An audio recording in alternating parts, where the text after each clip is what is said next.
Well, I have 6 o'clock. So far, it's only Charlie, so we'll give it another couple minutes, see if we can get some other people to join, and then we'll get started.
We'll give it until maybe 6:04, 6:05. See if get some more people, and then we'll kick it off.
Dave, you okay if I get started?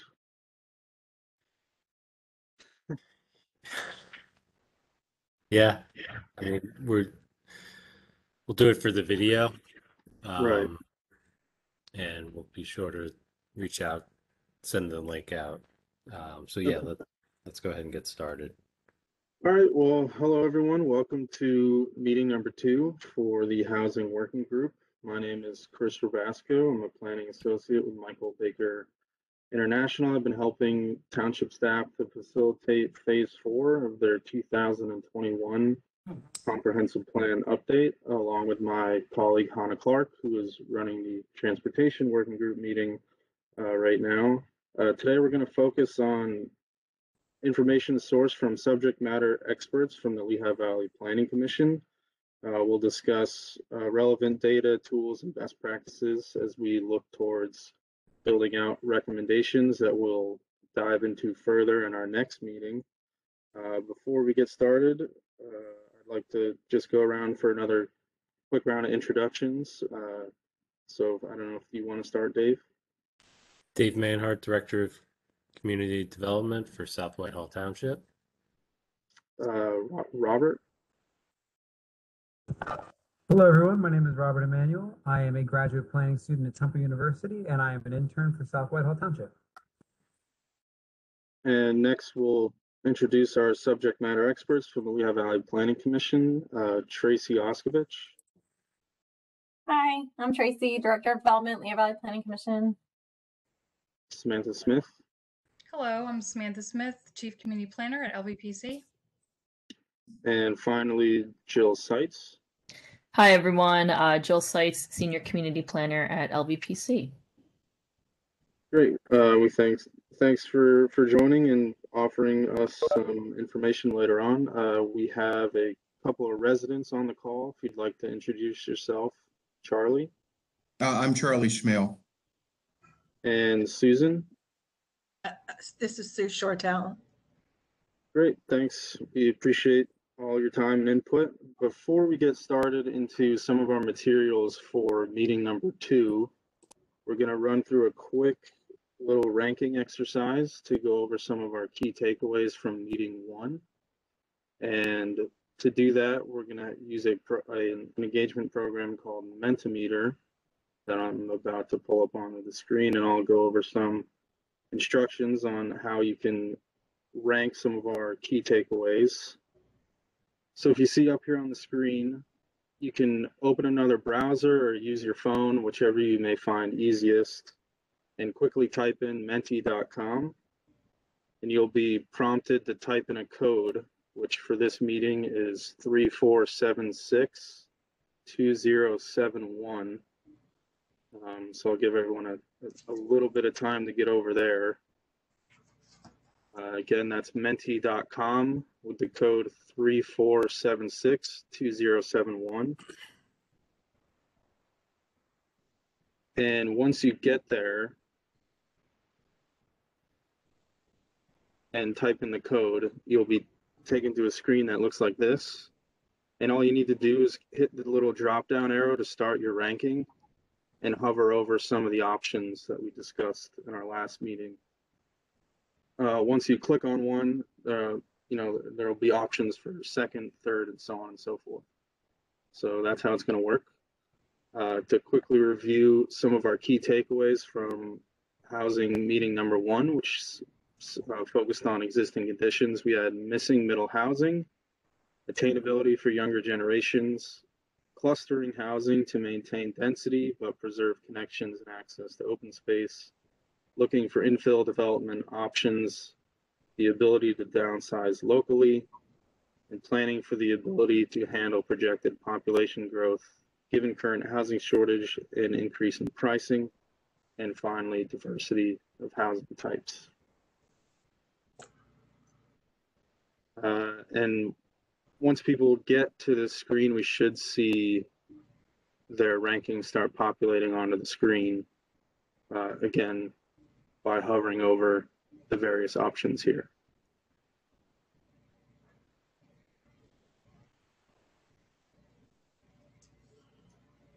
If you have any questions, be sure to drop them in the chat and we'll try to work it out.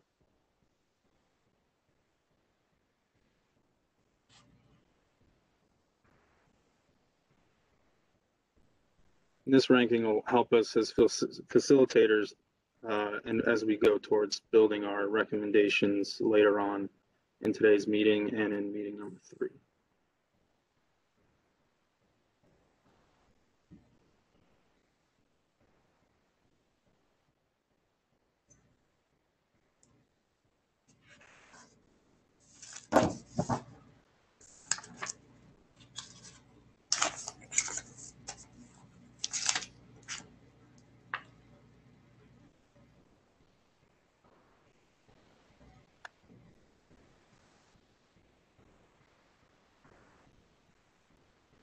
Susan and Charlie, are you able to join the Mentimeter? No. No. You could just let us, I can put it in for you if you'd like. If you have any thoughts on what the number one for you might be.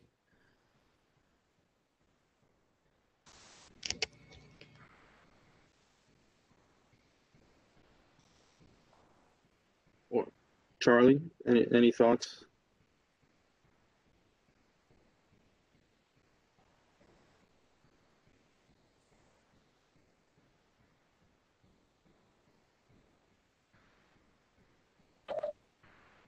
Yeah, I had it spelled wrong, so I'm doing it now.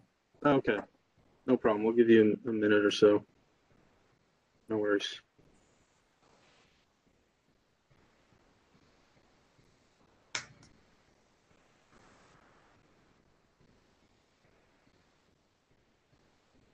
And again, the code is 34762071.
Here we go.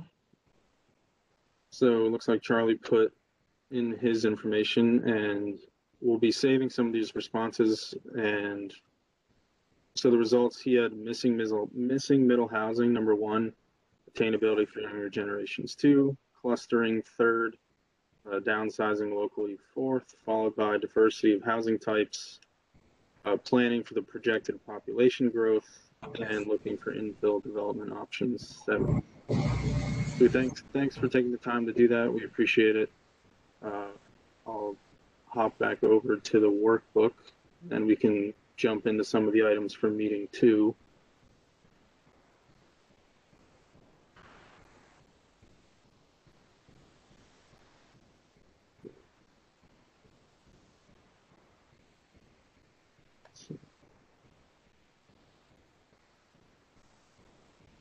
Okay, so like I said earlier, today we'll focus on information, tools, and best practices from subject matter experts from the Lehigh Valley Planning Commission.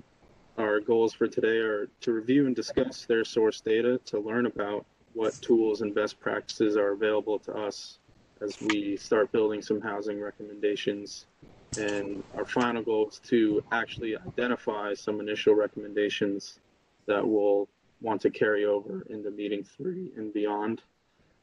So again, the projected outcome of today is to create a high-level list of initial recommendations that will be prioritized and then built out at working group meeting number three. So with that, I'll pass it over to our SMEs from LVPC. I'll stop sharing my screen and you guys can kick us off. Thanks, Chris. So I'll get started. The LVPC created the Future LV Regional Plan, which is the kind of umbrella plan it's an overarching plan for the entire region. That comprehensive plan influences other smaller planning efforts. So for instance, at LVPC, we recently adopted Walk Roll, which is a multimodal plan. Those more specific plans have influence on one another. So Walk Roll has influence on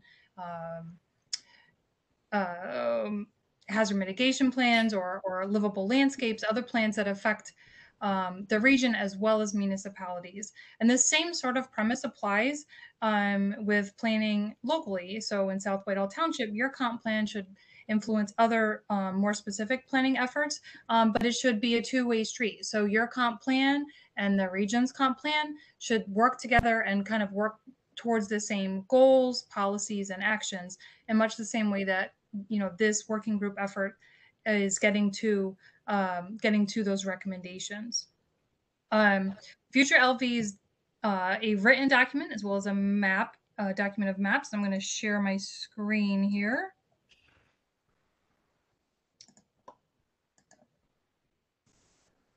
So the written document includes illustrations, and we wanted to show this one this evening, which is an illustration of, if you can see my mouse in these kind of white houses.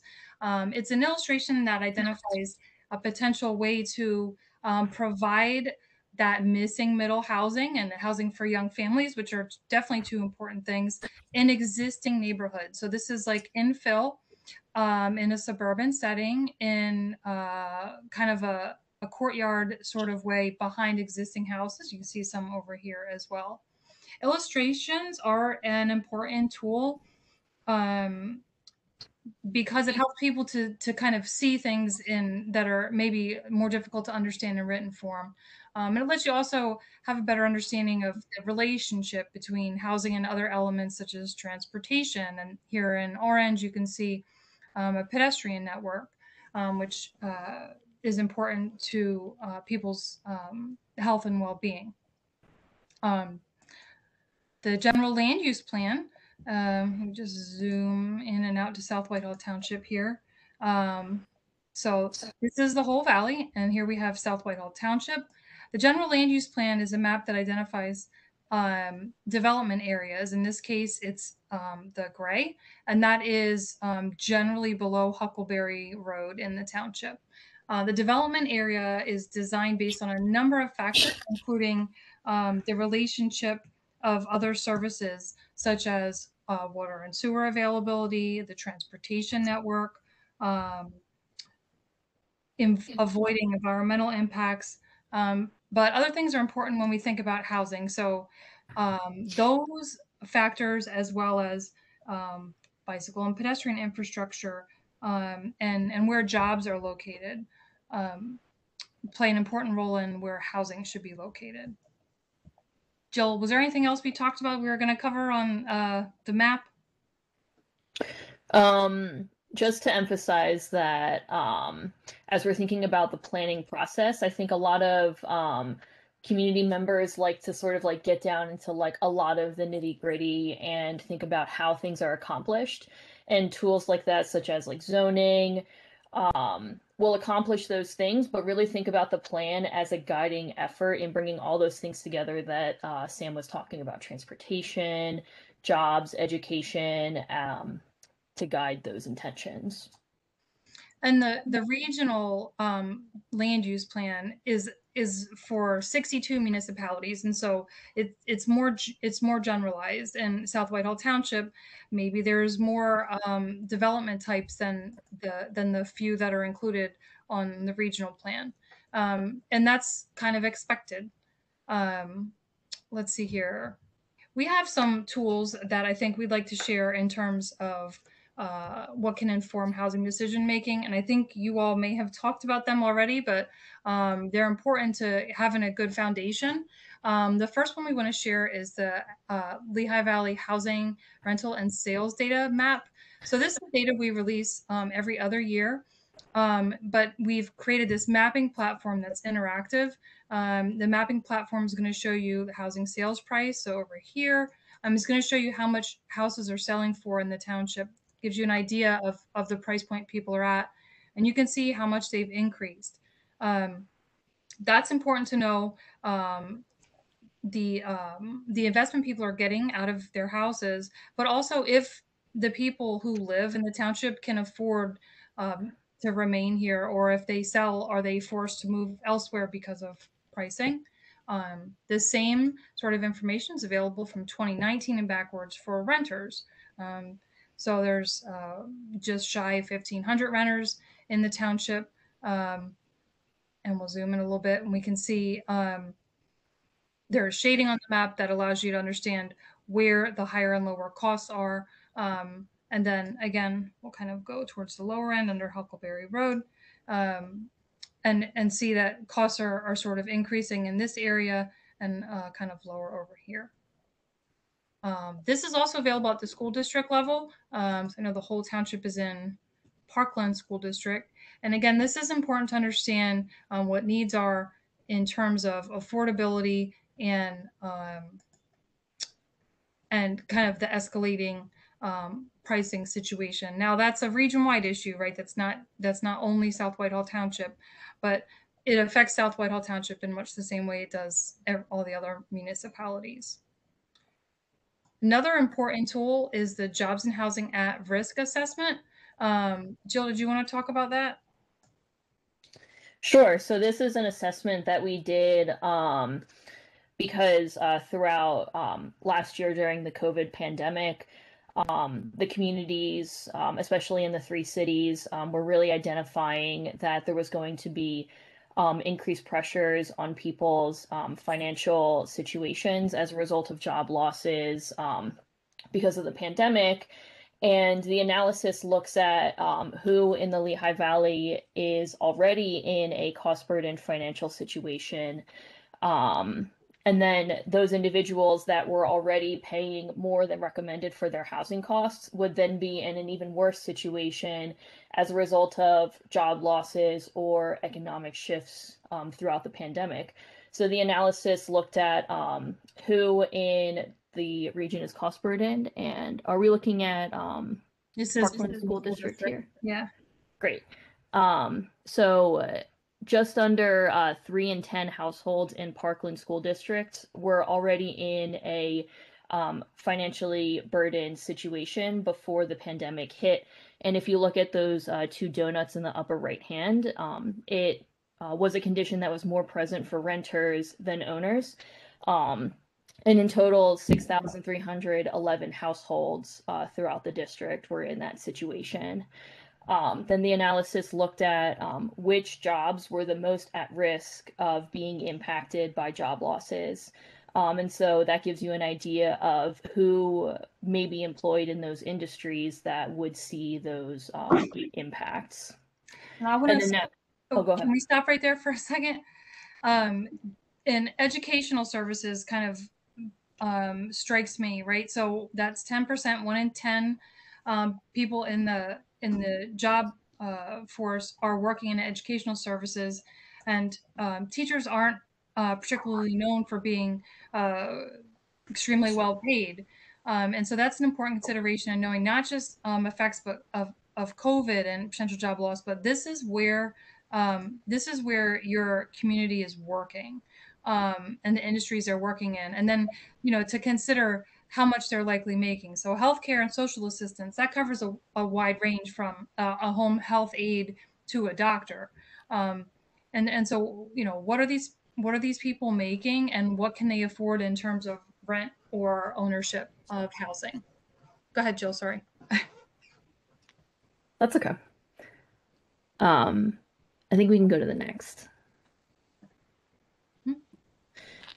So the analysis mapped the locations of where there were households that had the greatest concentrations of cost burden. Throughout the Parkland School District, you can see that towards the southern area of South Whitehall Township had the highest presence of cost burden renter households. The darker the colors, the higher the rate of cost burden households. And then that was performed the same for homeowners. Interesting, it's the opposite situation in the northern western area of South Whitehall Township. That is where the township's greatest percentages of cost burden homeowners are.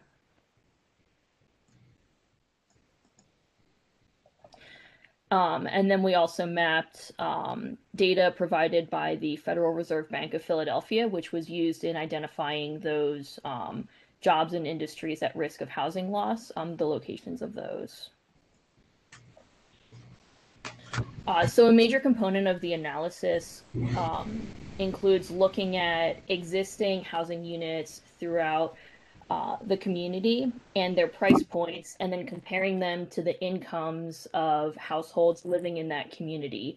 So in a one-to-one matchup, we looked at for individuals making, not individuals, I'm sorry, households making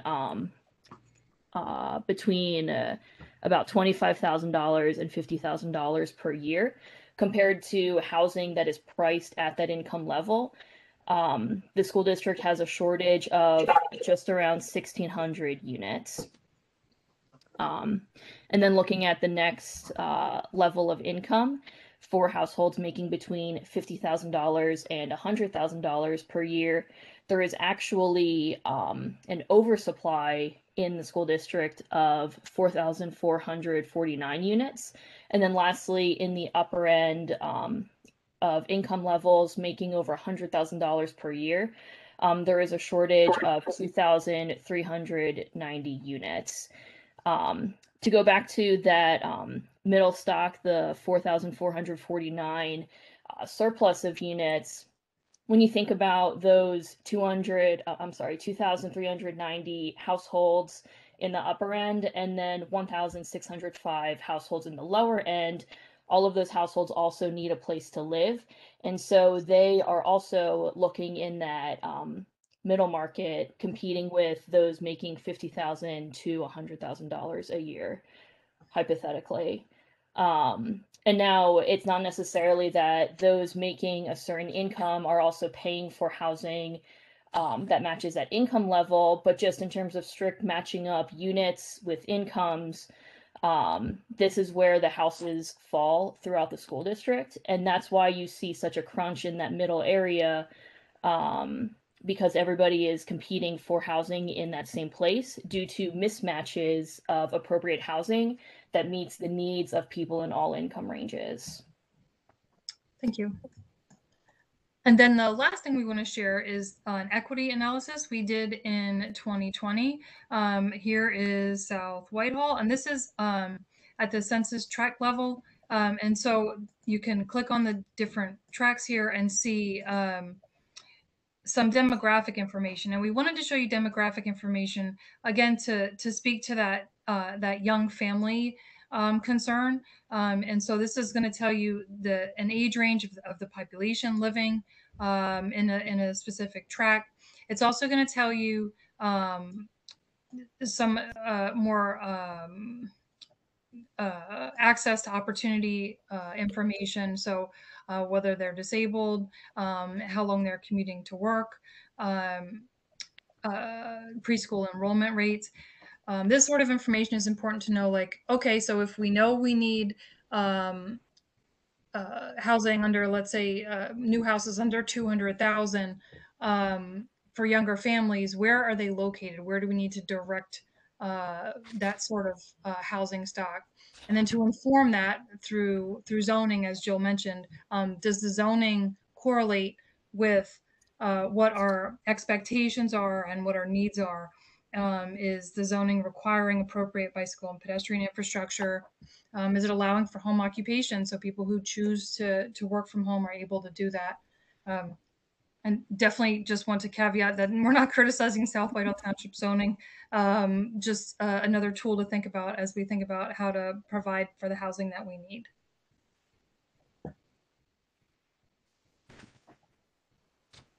So with that, I think I'm going to stop screen sharing. Okay. Thanks for all that.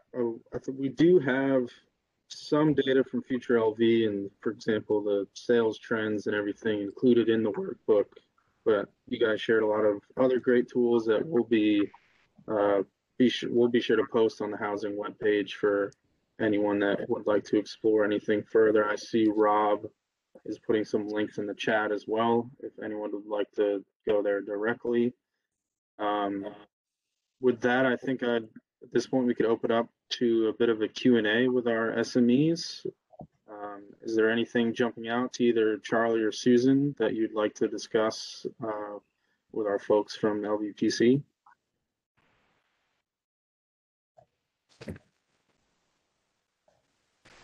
I don't have any immediate questions. Okay. Susan, anything? Nothing at this time. Okay. I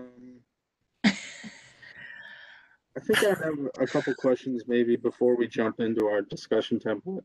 Or Dave? Yes, I think the Sorry, man in Dave, charge you has a go ahead. question. Yeah. No. Go ahead. So the Lehigh Valley housing and sales data that you presented,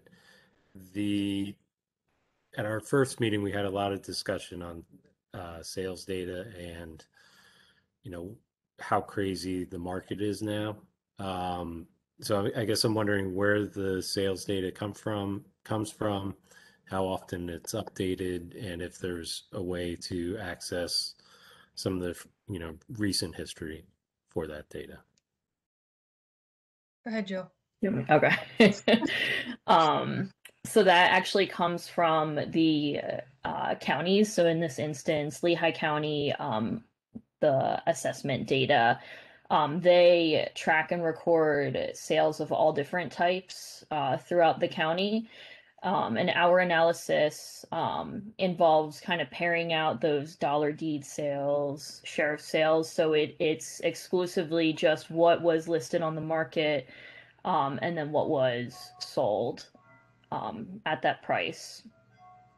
And do they update that kind of as it comes in, or is it like an annual update, or just curious on frequency?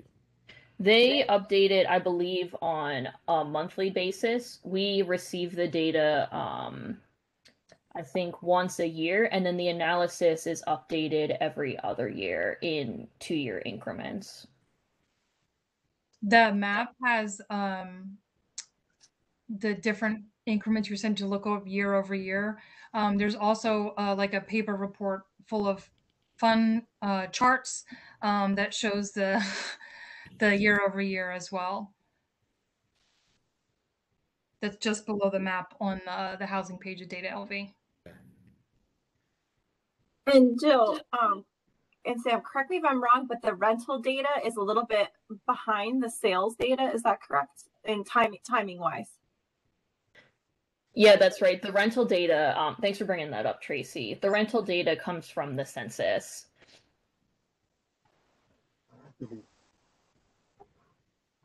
And we only get that once a year when they release it, correct? We don't get that on an ongoing basis, correct? Yeah, that's from the American Community Survey estimates. And so they release that at the end of the year, and that release is for the prior year.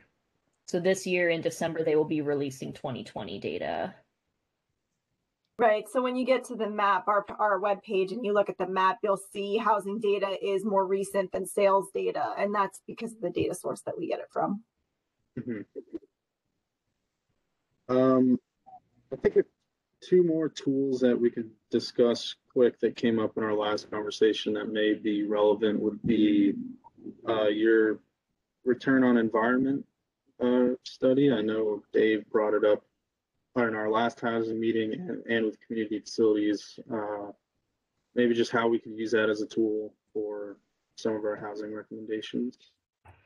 Yeah, so the more we spread out, the more we're harming the environment and ourselves, right?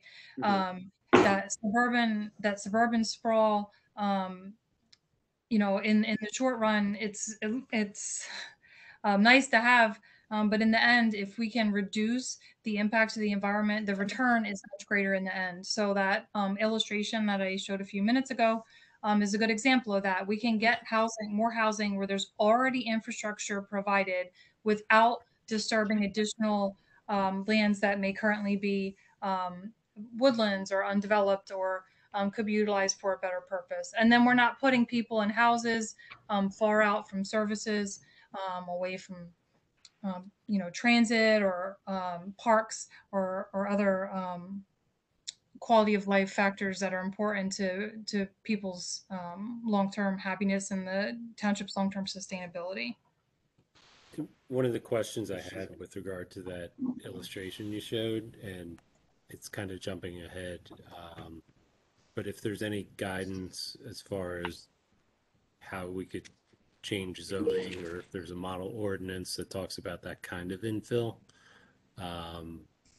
whether there's anything out there or it's something that's being worked on, or because it's a great idea, the concept's nice, but how you actually pull that off is another question. Yeah, you're right. We do not have a model ordinance at this time. I'm sure there's concepts out there. In fact, I'm certain there is. I don't know any in the Lehigh Valley off the top of my head, but I know there is elsewhere. But it isn't, it's not just you can't just say, you can put a house in your backyard if you've got an acre. You got to consider utility access and how you can get utilities back there, having separate services, or you have sharing services. How can emergency management get back there? So that sort of zoning change and allowance is huge, right? It's very progressive. It's great for the environment. It's great for your residents, but it requires partnerships between the different departments and service providers in the township for sure. And not to mention homeowners, the property Yes. owners. You have to get everybody on the same page, which Yeah. it's kind of hard. Dave, Yeah. I was going to add that Montgomery County Planning Commission, Pennsylvania, has a good set of model ordinances for most zoning matters in most districts. It's worth a good starting point. Okay. The accessory apartment issue can be very controversial. People are naturally fearful that you're going to be getting speculative absentee owners coming in with 2-unit buildings. I don't know any way of controlling that. I don't think you realistically can require it to be owner occupied if there's a accessory unit. Right. Yeah, and that kind of gets to some of the problems with renter data. Some municipalities will have a robust rental program, so they're monitoring all the rentals. So they have a landlord registration program, but that's not. A lot of the suburban municipalities do not have that sort of program. We have some tracking of it, but it's something that, one of the pieces of the puzzle, if we were going to do accessory dwelling units, that would probably be important to have in place moving forward before we did any sort of accessory dwelling rental program. For sure, that's one of the tools that we're planning on mentioning, a renter licensing and registration program to keep track. And just where I worked in a municipality before LVPC, and I was there for 7 or 8 years. We at that time, over the course of that time, allowed accessory apartments only for immediate family members, and it was this big rigmarole about requiring all this information from people. Finally, we did a text amendment and took that requirement away, and lo and behold, we didn't have absentee landlords. Everything just kind of continued along the same as it was. So it's an understandable fear. It's a big fear that a lot of municipalities have. I think some of your friends in Northern Lehigh County share that concern as well. But I think it's a bigger fear than it is a reality. That's my opinion. Yeah, and if there is that renter licensing or landlord licensing program, that allows a little bit more control. Yes. They can kind of monitor who the landlord is. Yep. Great. Well, we don't have any more direct questions at this point for the SMEs. I'll go ahead and drop in the Jamboard link into the chat, which will start our discussion template, which will have some more pointed questions that'll hopefully get some more interaction with SMEs. And I'll share my screen again to demonstrate how this Jamboard works. Go.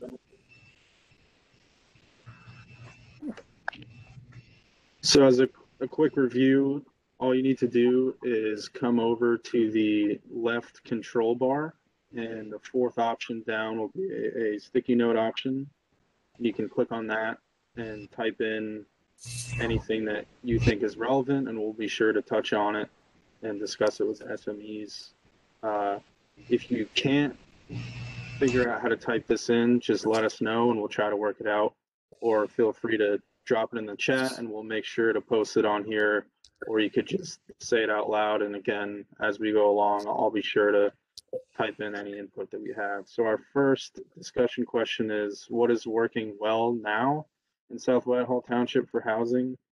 Ways to think of this would be any successes that you see in the township that we should build on as we look towards our new recommendations in the 2021 update. There could be any old strategies from the 2009 plan that we think are successes, strengths you see in certain types of housing in the area that we should build on, geographic areas where housing development is going well. So with that, I'll give you a second to put some sticky notes in, or give you a second to start the discussion.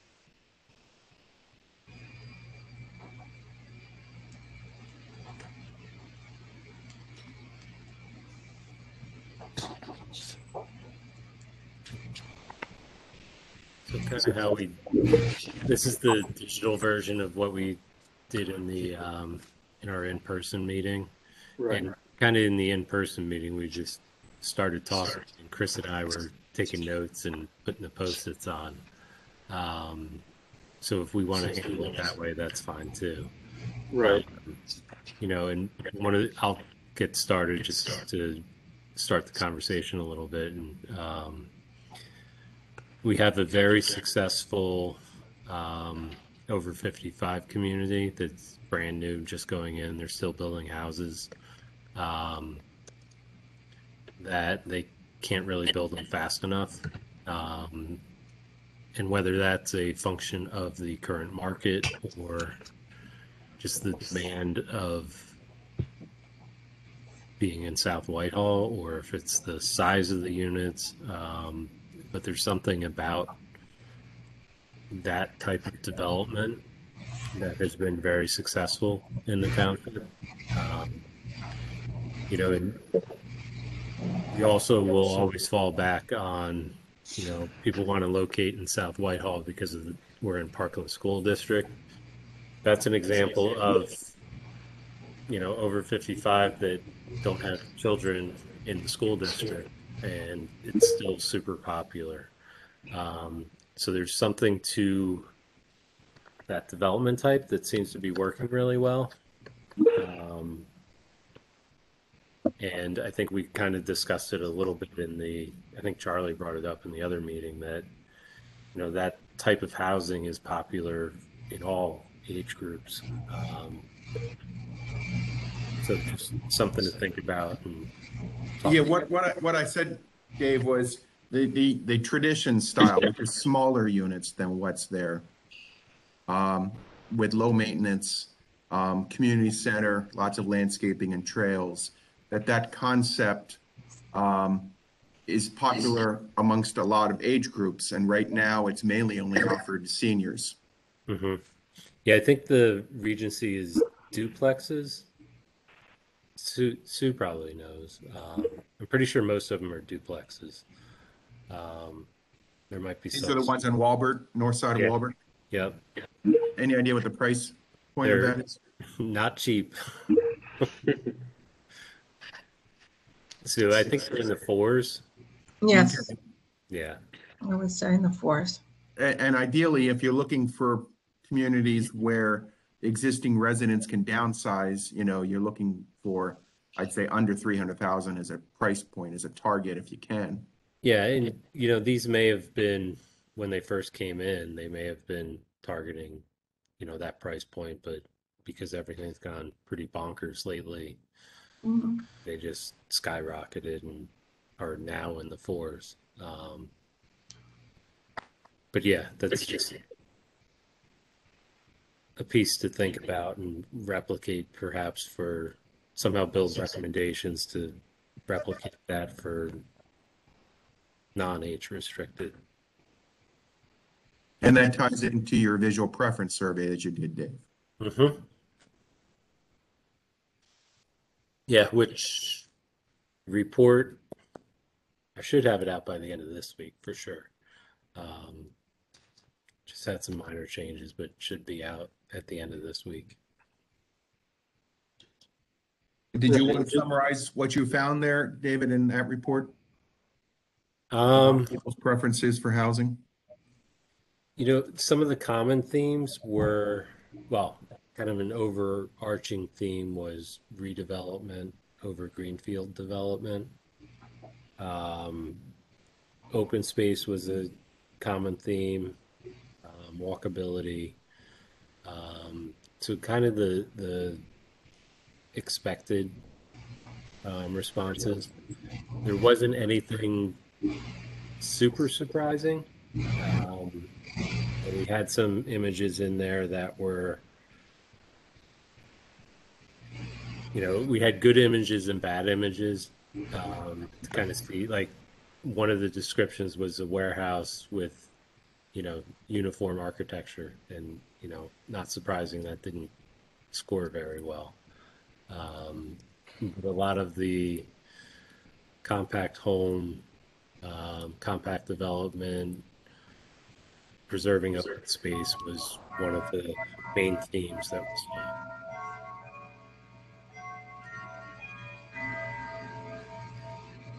Right. I'm building on discussion from last time too. There is, you know, a desire to continue the diversity of housing proposals came in. Anyone care to discuss that? I was going to lean into clustering of housing to preserve density and access to trail connections, open space. And I know from hearing from other groups that's seen as a strength in South Whitehall Township, the preservation of our parkland and our access to those. So any thoughts on that as an aspect of housing that works well in the township? Well, I put in diversity of housing proposals, and that's because I brought some data from the development proposals that we review at LVPC. And so in 2020, South Whitehall proposals for housing units in South Whitehall Township made up 18% of the Lehigh Valley's housing units that were proposed. And a lot of that is because of the wide variety of housing types, 468 apartment units, 220 twins, 187 single family, and 69 row homes. So that's some housing diversity that we don't see in that many places throughout the region. And Dave's impressed with how busy he was last year. well, that's pretty much one project. And you know, we're seeing other proposals come through. You know, looking at, and we kind of talked about it, and perhaps you guys can chime in here.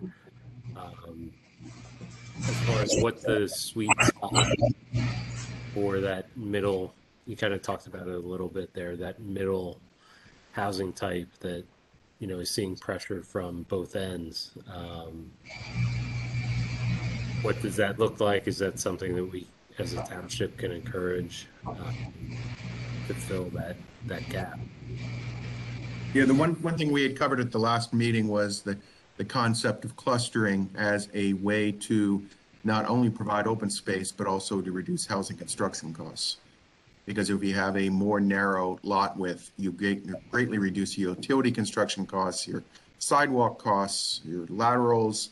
There's a million different things that you can save on if you have more narrow lots, whether they're single family or twins, or whether they're townhouses. And you can achieve a moderate density with open space if you're willing to allow reasonably narrow lots. And it might even be 60-foot wide single family lots. It doesn't have to be real narrow. But there's big savings involved there. Twins, towns, condos, apartments, they all save money in terms of raw material construction costs as well for the housing units themselves, because you're not building for outsides for every unit. You know, you're not building a separate floor and ceiling for every unit. So you're saving on cost that way as well. and apartments aren't appropriate everywhere, but there is a place for them, and they're important to providing housing, for the younger families, or for the other end, older folks who may not want to deal with having to maintain a house, and all that comes with that. Okay. Anything else anyone wants to highlight for working well? I think we should get maybe a lot more discussion with the next question, just based on how last week went, which is what are the problem areas in South Whitehall Township? I think one of the main themes here, of course, is going to be attainability for younger generations. If anyone would like to start by maybe building on that, or anything else that you see as a problem in South Whitehall Township that we would like to address in a recommendation for the comp plan update. Well, I think one question is whether the current housing spike is permanent or a temporary blip.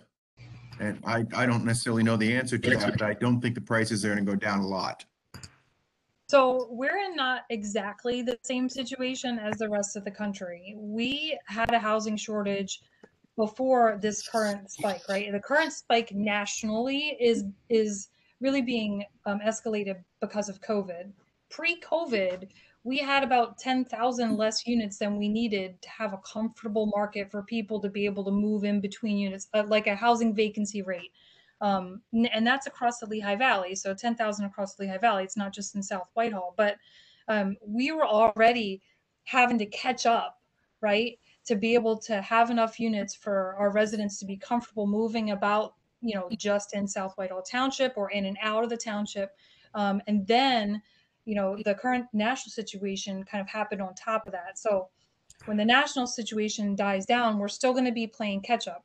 The bright side is that we had an astronomical amount of housing proposals last year. Again, in the total valley, and Jill just said South Whitehall had 18% of them. So the development community is trying to respond. It's just playing catch up. So it's going to be a long game probably, but it's not insurmountable. It's something we can get out of and we can resolve. I would add also, part of what we found in our housing analysis this year is that not all areas of the Lehigh Valley have seen the same degree of housing price increases, and it's not all apples to apples in what different communities are seeing. In a lot of suburban areas like South Whitehall Township, the price increase was actually relatively on par with the median sales trends of the previous years. Whereas in some other more densely developed communities like the cities or some boroughs, they were seeing significant price jumps because they were used to their housing markets already having been lower, on the lower end of the price range. So some places like South Whitehall Township that already had higher housing prices than other areas of the Lehigh Valley, the price increases weren't astronomical in comparison. So like you were kind of saying, Charlie, most likely if prices come down, they'll only come down a little bit. Yeah, and Allentown prices have certainly gone up in some of the highest percentages. Now, as you said, they started lower to begin with, but that whole affordable housing market is not as affordable as it was for many decades in the city. I mean, Another thing, a row house is going for $200,000 inside Allentown. Yeah. A restored row house.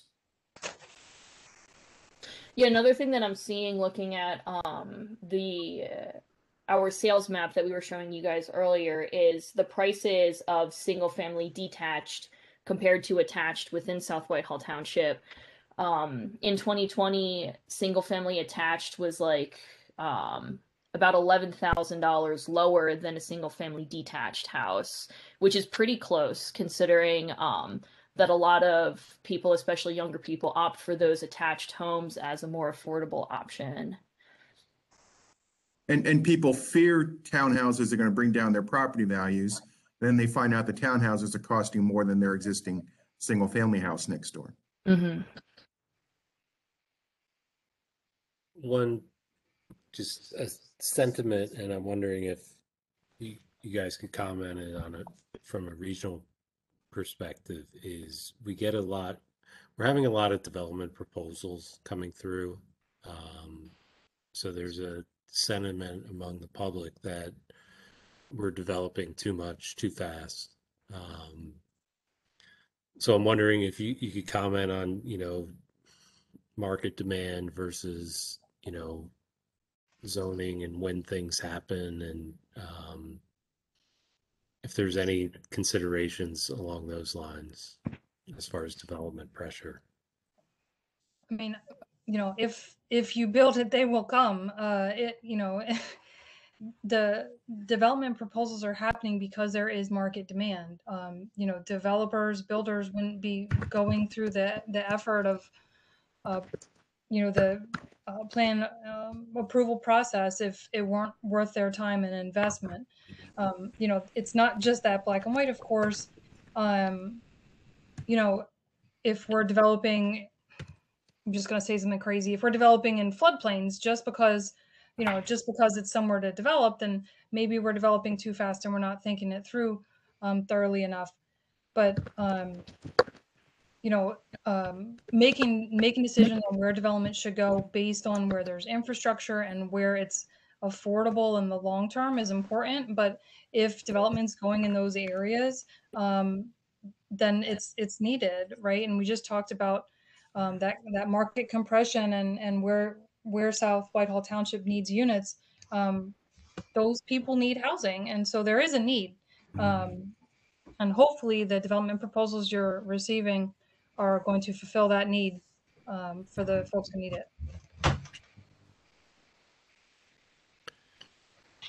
Right, and a couple that I added in here that went along with that, obviously the high rate of development proposals. I think specifically some of the development pressures that we're seeing, that we're hearing about in the township, obviously come north of Huckleberry Ridge, and there's a desire to focus on infill or expanding up there.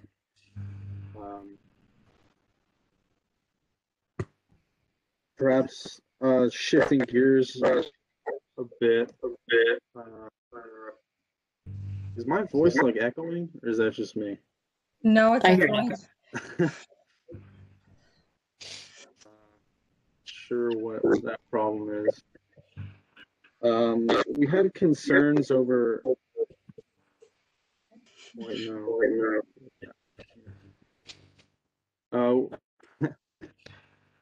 There were concerns over some of the language in the 2009 plan not being actionable.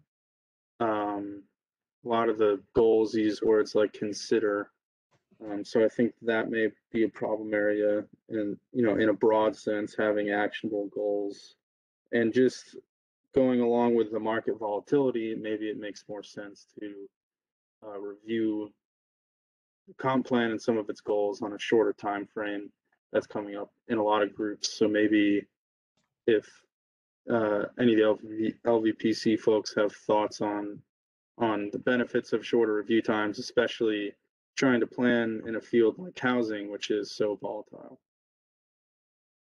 Sure. The shorter review time in your comp plan, if it's possible, it's always going to keep you more up to date with how your community sees your future. And so, I think, that's an important part of the MPC, that if you do have a comp plan, it has to be updated every 10 years. Because imagine if it was every 25 years or you didn't ever have to update it. It could get really outdated and not reflect not just who the community wants to be, but not even reflect who it is now. And so updating the comp plan more frequently, that is definitely a great goal to have. Similarly, yes, ma'am. I was going to say, we at the regional level will be updating our regional comprehensive plan every 4 years. We are moving into that shorter time, review time to look at things and consider them. And with all the future forces that are coming at us as a society, much quicker. Sort of we're in this really great state of change in the past couple of years and for the foreseeable future here, with autonomous vehicles and other such future forces. I think you have to consider where we're at as a society too. For sure. As far as additional problem area, I'd say a shortage of low maintenance options for seniors who want to downsize within the township. And we said because people can't easily downsize, they're staying in homes that may be too big for them, and it's not opening up housing for families in the process, because people are staying where they are. Right. And going along with that, I think there was also an identified lack in family options in the rental space. So not only can they not move into some of the vacated housing from seniors, there's not a diversity of options for families looking to rent in larger rental units. That is very true. And Dave, did you say earlier you don't have a rental registration program or landlord registration program? I don't believe we do. We have I think we handle it through our business privilege license. They'll mark down that they're a landlord, and that's about it. But we don't have an inspection program so that we go out and find them or anything. So it's just kind of relying on goodwill of the landlord. I mean, most townships don't have one. It's mainly boroughs and cities that have done it so far. Yep. Yeah, certainly. I would say I did a lot of work with the Northampton County Blight Plan, and I know you're not in Northampton County, but one of the tools that they recommend is a program like that to help make sure that you're on top of any blight issues that you may or may not have in your community.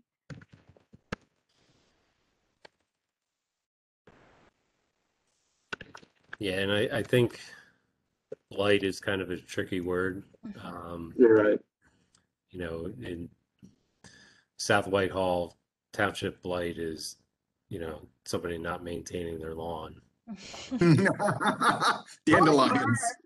And high weeds and property maintenance issues, and some of those can turn into bigger problems with the structure. And with the past crash, there was a lot of vacant housing, bank-owned properties and things like that, that we were really having to keep on top of, but it seems to have slowed down quite a bit, which is a good thing. Well, you have people looking for fixer-upper properties, both families and investors paying cash.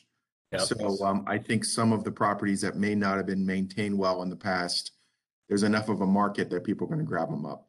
Yep. And people watch TV, so they all know how to do it.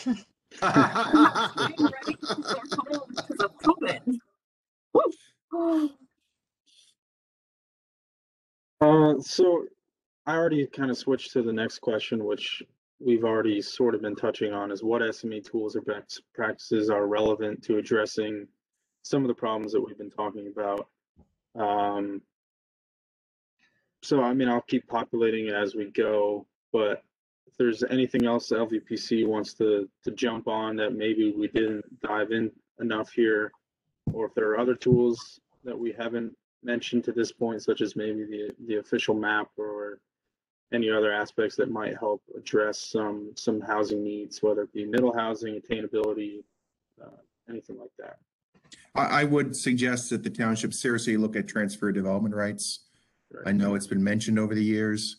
I assume everybody in the phone call understands, and this program understands what it is, but for anybody watching the video, in general, it involves a optional system in which you have certain areas you'd like to see preserved, other areas where you're willing to accept somewhat higher density, and you allow the transfer of housing that would have been allowed on the farmland area to be moved to a more suitable location where there could be public water, public sewer. It greatly reduces the amount of land that's consumed by each set of houses. And it permanently preserves farmland with the property owner being compensated by the developer. So there's not even any tax money involved with the land preservation. Now, I would circle back to zoning. You know, your comp plan is your vision for where you're going. Your zoning is the tool you're using day to day to approve those development plans that come in. And so, you know, making sure that the zoning ordinance and SALDO match the recommendations and policies that are included in the comp plan, and where they don't, after you assess them where they don't match, get them updated. You know, it may not be a full-on, you know, 300-page ordinance update, maybe little updates here and there as time and support permits, but to keep your zoning headed in the same direction as your comp plan. One of the things that I'd add is I think there's a model ordinance LVPC has, and they've had it for a while. I think it's conservation subdivision or conservation design, or I forget what it's called, but that really talks about clustering. So kind of to Charlie's point of lower infrastructure costs for smaller lots. But it's a good way to balance the preservation and construction. So that's a great tool. Yeah, you're not necessarily talking high densities, Right. but if you can save a lot on each unit, you can offset it with the open space. There is a good transfer development rights handbook that was done for Lancaster County Planning Commission, which is available for free online.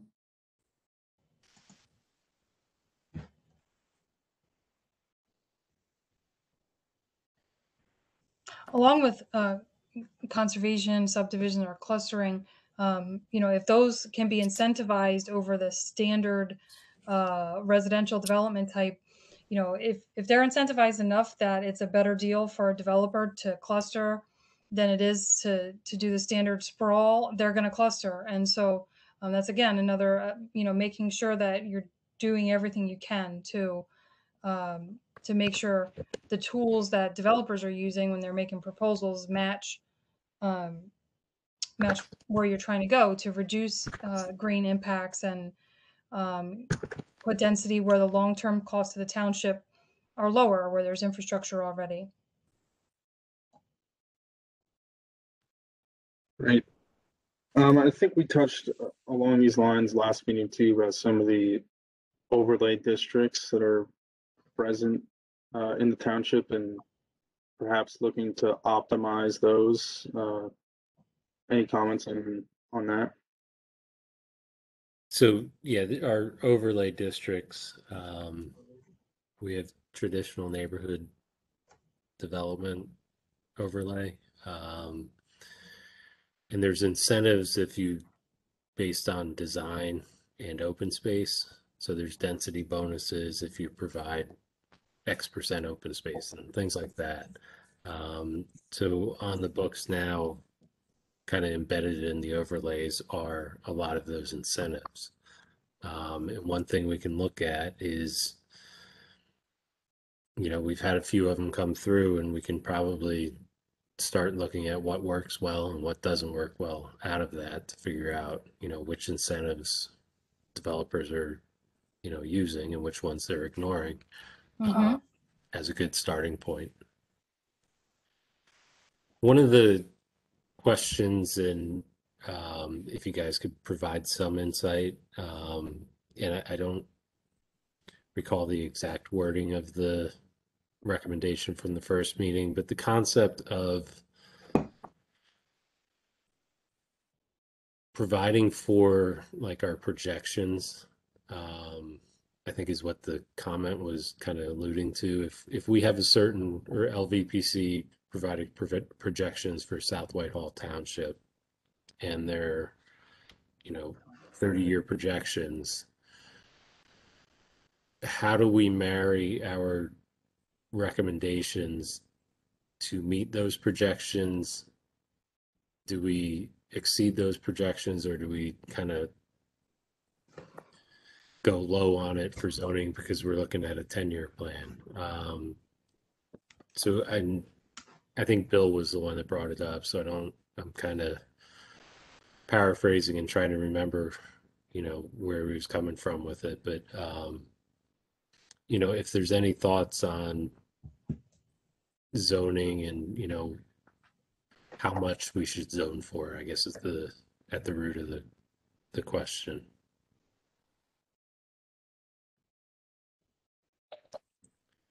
Kind of loaded, and I didn't really know how to answer it either. I think that maybe like a good opportunity for quantifying it is I've seen, I think it's Chester County did they have a document of fair share analysis that kind of walks through taking projections and then what a reasonable share of different housing types would be based on the projections.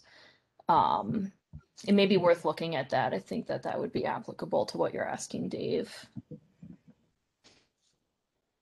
I will definitely look for that. And, you say fair share, and, this is kind of the crux of zoning in Pennsylvania is, how much warehousing do we have to provide for, and when is it enough? So the $1 million question, but I would definitely look up the Chester County, especially if it pertains to housing. That'll hopefully give us some guidelines. I was going to add that almost all the court cases for commercial and industrial individual uses have found that you do not have to provide a very large percentage. There are certain uses that can be challenged. They challenge based upon landfills or trash transfer stations or manufactured home parks, but just some individual business use, it's very rare that they can overturn a zoning ordinance based upon a percentage.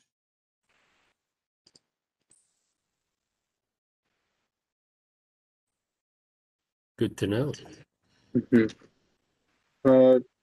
Quickly before we move on to, suggesting some broad recommendations for our next meeting, I think some of the other problem areas that we maybe should discuss in terms of best tools and practices is how we incorporate pressures on traffic, given some of the current traffic congestion areas in the township. I think there's concern with the projection in terms of population increase and how that'll stress our road system in the township even further.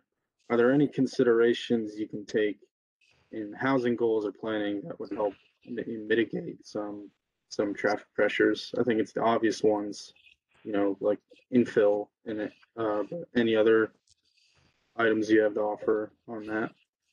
I think one thing is being able to walk or bicycle for everyday needs to a store, to services. Ideally, some employment being within walking or bicycling of housing would be a major plus, or a short drive. Not having too much separation between low nuisance employers and residents. I think another thing that township needs to look at is what corridors can be improved and what ones cannot. You have certain corridors where there's houses close to the road. Other corridors, there's room where you could widen intersections and add turn lanes and make other improvements and add a lot of capacity. Often when we think about infill, or when we say infill, we think of infill in residential areas, like we looked at that illustration, but infill doesn't always have to be in, inside of a big residential box, right? So like Charlie was saying, to provide housing closer to jobs and closer to service needs. So, is there an area, on the outskirts of residential that is potentially redevelopable, that could be mixed use or a transitional housing, so maybe row homes or apartments, between single family homes and a commercial area with a grocery store or something like that. So to provide infill in areas where people are closer to their needs, and also serve as a kind of a buffer between existing uses. One comment with regards to infill, and one of the things, I don't know that we discussed it at the first meeting, but we've kind of kicked around the idea as we were looking at kind of the build out from our previous surveys, was the potential of infill development in office parks, and whether allowing a office building, because under COVID, office work is kind of shifting, whether anybody has seen or if it's happened somewhere before where they convert the top floor, for example, to residential, and maintain office in the lower floors to kind of look at some of that, shifts in working patterns. That's certainly being kicked around a lot, and you're right, it's because of COVID. It's a big conversation.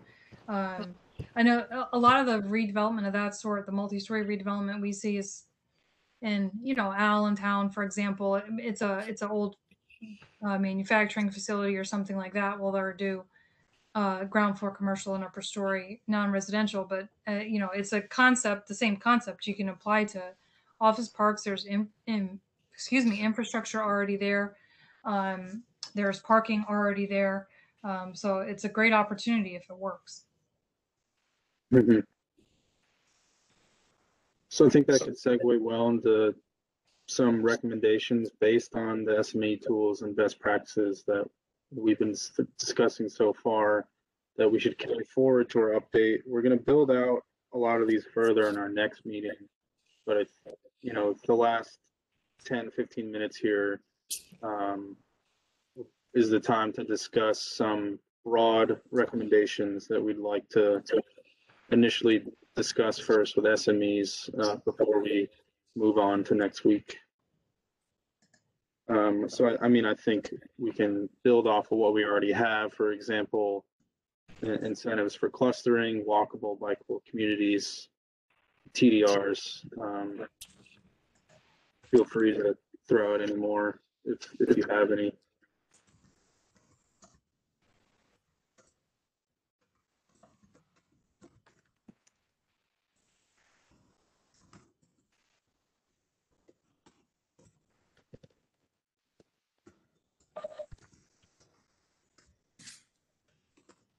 And I guess a comment, I think I made it at the first meeting with the LVPC is, if there's any thoughts from you guys that you would like to see, or things that you see in comp plans that you review that are really good and you would like to see more municipalities make recommendations along those lines,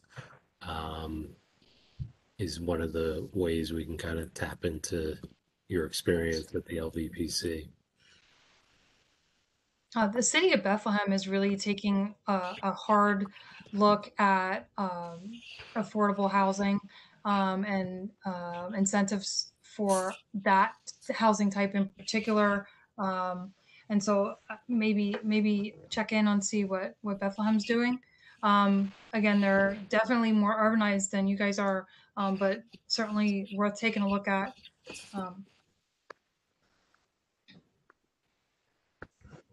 The infill concepts we talked about, a non-residential conversion to mixed use or residential. Also, your neighbors everywhere are doing it. It's possible. So maybe that's something worth looking into further as well.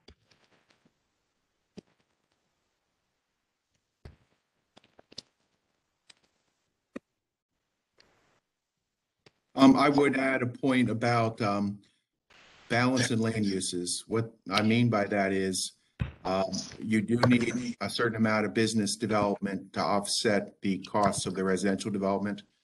Now, many types of residential development does pay for itself, particularly if it has few public school students coming out of it and high tax rates coming out of it. But you do need business development to offset your residential growth.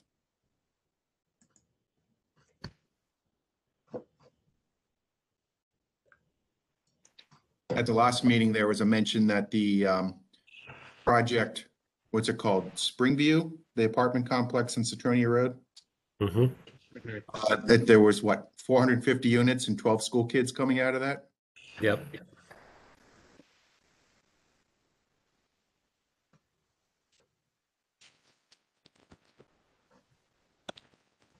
In that, you know, there was a comment that talked about family rentals, and most of these apartment buildings don't put in 3-bedroom units. Typically, you'll get 2s and singles. And, you know, developers, it's bottom line for them, and, you know, they're going to construct what's easy for them to rent and with the less headaches. So that's how they're going to work. And, you know, if that's something that we want to do, we can certainly add incentives for 3-bedroom rentals. Again, I think looking at incentives that have worked in other places, looking what's worked for us, and continuing with what's worked and improving what hasn't is, you know, how we can get what we want as a township.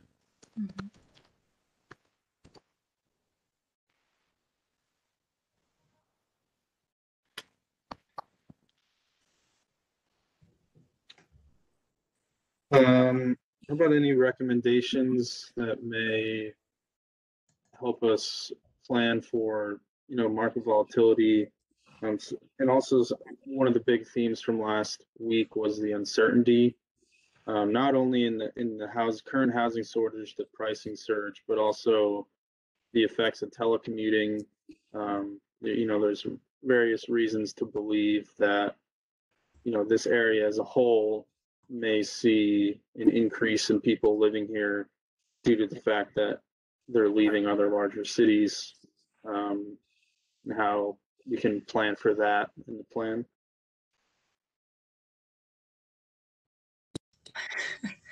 I'm not sure how to plan for where people are coming from. Yeah. I mean, it's true, right? People want to live where they're, you know, where they're going to be happy and where their family is going to be able to have the services they desire, and, you know, whatever they're into. And in the Lehigh Valley, it's a lot of great recreational opportunities in terms of the landscape we have. And so if people can work remotely and live here, you know, why not? And so that probably does contribute to the volatility, to use the word you use, Chris, of our housing market. I think the only way to deal with that is to try to get housing up as quickly as we can, you know, but in a responsible way, not rushing to just throw up whatever housing we can get up. And one final point maybe here is, I believe last week Charlie mentioned perhaps tools to lower age requirements on some developments, and I believe he even referenced Becky Bradley when he was talking about it. What I meant to say was that some of the surveys show that people like the community found age restricted projects, but they want to replicate it without age restrictions. Right. So you wouldn't be changing the age restriction. You would just be trying to replicate some of the same styles and amenities Concept in a development without age restrictions. You know, the age restricted communities and providing housing for seniors is definitely a population that's got to be served, and a lot of those communities are amazing in terms of the services they have. But if we're only providing housing for seniors, then then young families and children don't have an opportunity to stay in a community, or if we're primarily providing housing for seniors, I should say. So, yeah, that idea to provide that sort of housing model for an open market and not an age-restricted market is a very good idea.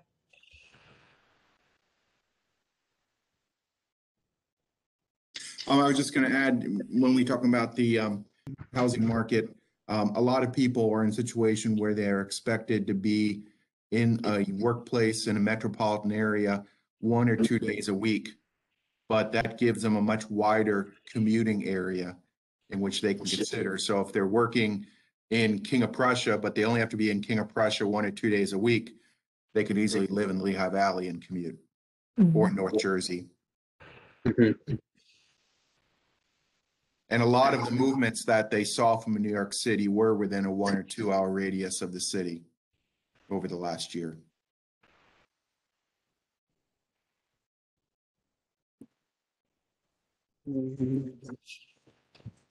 Anything else you can think of, Dave, that maybe from any of the residents that aren't here today?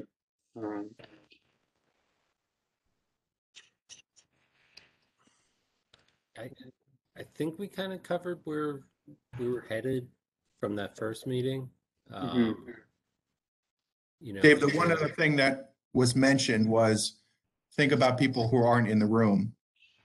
That typically most municipal planning efforts involve older homeowners, and the prospective residents and the younger people aren't involved in the decision-making process.